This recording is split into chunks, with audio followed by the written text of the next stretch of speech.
San Jose at the eMetrics conference, talking with Mike Grehan, who is one of the early gurus of search marketing.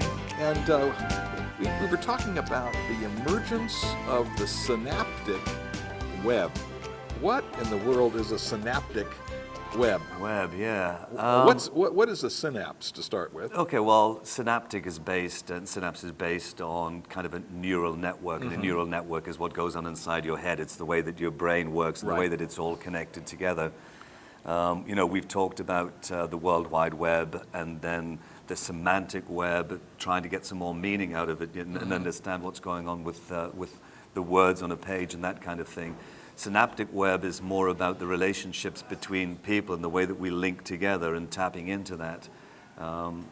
We talk a lot about search, and we've talked about the way that Google uses an algorithm to bring results to the top, to rank these kind of results. Yeah?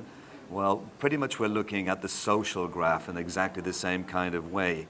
And getting consensus and getting opinion from people. So the solutions that we come together very much like a neural network, like a brain. You have all of these people that are linked together and they're all working together and sharing information together.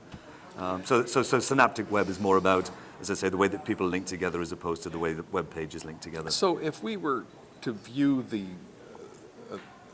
internet as a synaptic web, how is that going to make a difference in how I do marketing? Probably the major difference is the old form of marketing was all about a broadcast medium, about us forcing a message out and trying to get your attention. Then you have to listen, pay attention to it. Now with the synaptic web as a marketer, it's much more about listening. The medium has changed completely. Okay. So whatever your messaging is, whatever it is you think about your brand or your product.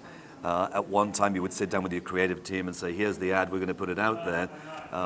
Now, with the way that people are linked together, the way that they're talking, they can hijack your brand.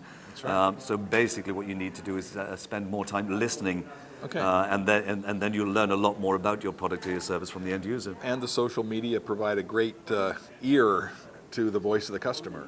Absolutely. It's not just, the brand. I was having a conversation with somebody yesterday and explained to them that 70% of what's happening to your brand happens off your website now, whereas you used to be in control of it. Now the end user is in control. And the end user has a pretty loud voice where they're ranking and rating, and you get stars for this and points for that. But there's a lot more that you can learn as a marketer from the audience, not just about your own product, but the demand for products and services, that you can create. I think sometimes in marketing we have a habit of thinking, wow, what a great idea, we'll launch that on the public and see how they receive it. There's a lot more you can find out from the public before you even get to that stage, Well, thanks for sharing with us, Mike. Tell me about your business and what you do.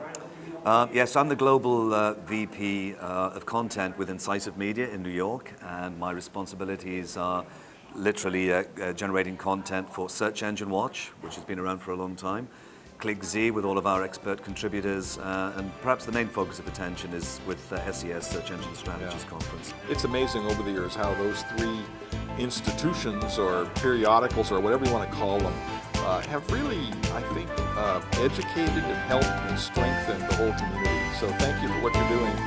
This is Ralph Wilson with Web Marketing.